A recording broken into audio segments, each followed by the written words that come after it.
Votre commentaire sur la nomination d'Emmanuel Macron, donc, qui fait énormément réagir ce soir. Écoutez, Emmanuel Macron est un haut fonctionnaire, donc il n'est pas politique. On vient de le rappeler tout à l'heure. Je crois que la ligne politique, elle va être incarnée par le Premier ministre. Et le signal de ne pas mettre un politique comme l'était Montebourg à ce ministère est le signal d'une reprise en main. Donc moi, c'est pas tant le profil de Macron ou du ministre de l'économie qui m'intéresse. C'est un bon signal quand même, Macron ? Je pense que c'est un signal de reprise en main. C'est un signal d'autorité. C'est dire, voyez, on ne met pas un politique élu à ce poste stratégique pourtant du ministère de l'économie, on met un haut fonctionnaire. On détache quelque part un haut fonctionnaire de l'Élysée pour le mettre dans le siège du ministre de l'économie. Mais je ne pense pas que ce sera lui qui incarnera une doctrine économique particulière. Ce que je comprends du message ce soir, c'est que il était quand même déjà avant le conseiller économique de François Hollande. Oui, un conseiller, un haut fonctionnaire, un technocrate, mais pas un politique. Donc moi, mon analyse de la présence de Macron, c'est on met quelqu'un sous contrôle, quelqu'un qui a l'habitude de servir finalement le monde politique. Et on n'a pas une nouvelle ligne politique. Il aura aussi Michel Sapin, au-dessus ou en dessous, on ne sait pas trop. Mais à côté, apparemment, si on comprend bien. Moi, ce qui m'intéresse aujourd'hui, c'est le contenu de la politique. On a quand même deux éléments extrêmement importants qui se sont passés pendant l'été. C'est des chiffres de la croissance qui sont encore revus à la baisse, c'est la première chose. La remise en cause d'une partie du pacte de responsabilité. Et on va probablement avoir demain des chiffres du chômage extrêmement inquiétant, extrêmement préoccupant.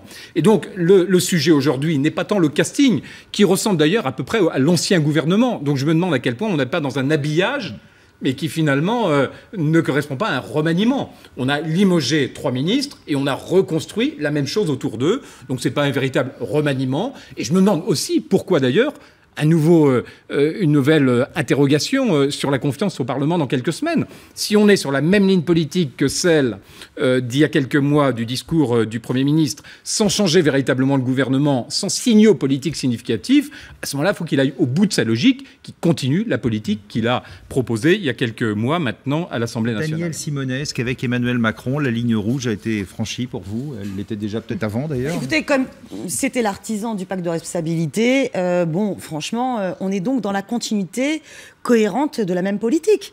C'est-à-dire que ce gouvernement... Montebourg et Macron, c'est pas pareil. Non, mais Monsieur Montebourg a quand même, hélas, voté l'ensemble des lois qui ont été présentées par ce gouvernement. L'orientation de soumission politique d'austérité dictée par l'Union européenne va se poursuivre. Et donc celui qui a été l'artisan de ces 40 milliards de cadeaux au MEDEF, reprend les rênes du poste. Donc je dirais que sur mais on a franchi un pas supplémentaire pour vous? Alors à la limite, oui, gouvernement de clarté, ça veut dire que ça va être enfin un gouvernement qui assume complètement qu'il est dans une politique libérale. Mais la souffrance qu'il a imposée au peuple, elle est déjà là depuis le début. Je pense que le gouvernement Valls 1 était déjà le gouvernement finalement le plus court de la Ve République. 5 mois, oui. Hors les gouvernements de transition. Mais moi, je vous fais le pari que le gouvernement Valls 2 sera encore plus court. Alors, vous avez dit tout à l'heure qu'il y allait avoir l'appel du vote de la confiance. Je pense qu'il faut que l'ensemble des parlementaires réalisent leur grande responsabilité qui est la leur. Ce gouvernement a mené une politique considérée comme illégitime pour le peuple et qui est totalement... Cette illégitimité, il faut qu'ils assument que toutes celles et ceux qui n'ont pas voulu en être parce qu'ils sont en désaccord avec l'orientation politique, là, au vote de confiance, assument de voter contre. Ensuite, sur le vote du budget... Ça voudrait dire dissolution dans la foulée. Oui, je pense que ce qu'il faudrait d'ailleurs, c'est bien au-delà d'une simple dissolution. Avec un Front National à 25%. Au-delà de la dissolution, ce qu'il faudrait, quand on est dans une situation de crise politique, et de crise, qui est une crise, je dirais même de la Ve République, une crise de l'ensemble du système, il faut faire le pari de l'intelligence collective et du peuple. C'est le peuple qui est le souverain. Donc, le président de la République devrait convoquer une assemblée constituante et demander au peuple et redonner la possibilité au peuple de redéfinir les règles du jeu, plutôt que de continuer cette fuite en avant en mettant un ministre qui a déjà par le passé bien servi la finance et qui va continuer à servir la finance avec ce que le peuple va en subir. Et je pense qu'il a déjà suffisamment subi quand on voit la montée du chômage et de la précarité. Renaud Pilat, il a fallu presque 2 jours pour arriver à ce mini-remaniement. C'est presque un échec pour Manuel Valls. C'est-à-dire qu'il a la volonté d'ouvrir, en tout cas, et de présenter ce soir... Il n'a pas élargi sa majorité. Exactement, il a rétréci la base politique de son gouvernement, avec une majorité qui sera relative. On verra si les frondeurs sont plus nombreux qu'avant. On verra surtout s'ils votent non, parce que souvent, ils disent qu'ils votent non, puis en fait, ils s'abstiennent. L'appel descend. Et donc, ça tient exactement. Ils étaient 30, 35, 40. Enfin, ils n'ont pas dépassé les 40. Donc, il faudrait quand même que beaucoup de gens votent non pour que le gouvernement tombe.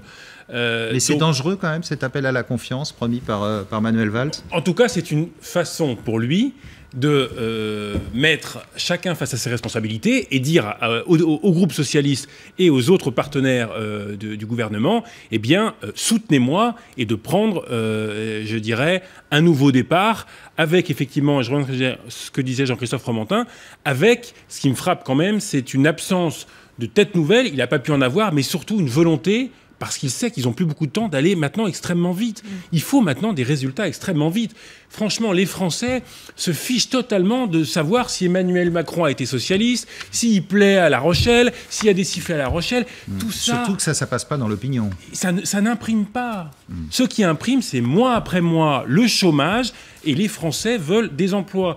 Et donc, les résultats, pour Valls et Hollande, ça implique... En gros, il faut que dans les 3, 4, 6 mois, 8 mois, il y ait des premiers signes, parce que sinon, ils savent que le quinquennat partira Mais vous en savez lambeaux. qu'il n'y en aura pas. Il n'y en aura pas de signe dans les prochains mois. Il n'y aura aucun signe de relance dans les prochains mois. Le chômage va continuer. La souffrance de ce que les hommes et les femmes subissent dans ce pays de cette politique va s'aggraver. Vous défendez une autre, mais ils font effectivement le pari d'une ligne. Et en tout cas, rien ne aurait été plus dangereux que d'encore zigzaguer, de changer de ligne, puisque c'est eux qui sont au pouvoir. Si jamais d'autres arrivent au pouvoir, il y aura une autre ligne. Et Jean-Christophe Fromentin.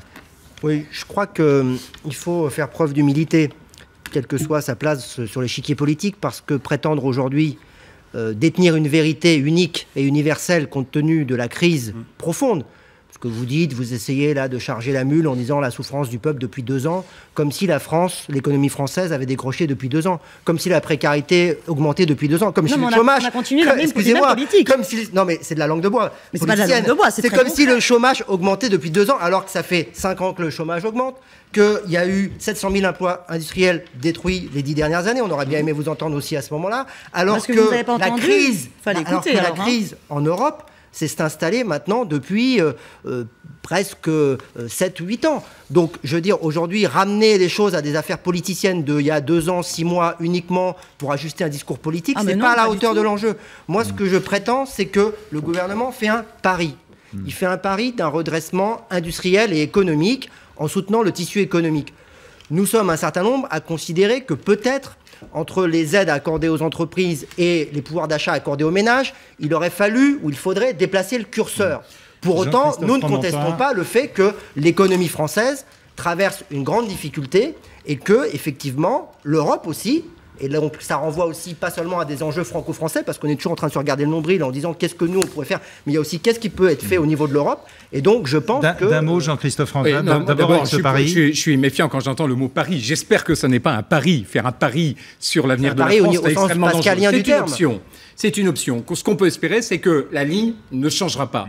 Je crois qu'on on est dans une situation comme celle qu'on connaît aujourd'hui parce qu'on change sans arrêt de ligne. La croissance, elle ne repartira que s'il y a des gens qui investissent, des particuliers qui sortent leur épargne pour consommer, des entreprises qui osent investir, des étrangers qui viennent investir en France. Si on change ou si on dit on fait des paris, on va changer une ligne politique, on attend 2 mois, on attend des résultats dans un trimestre, on est mort.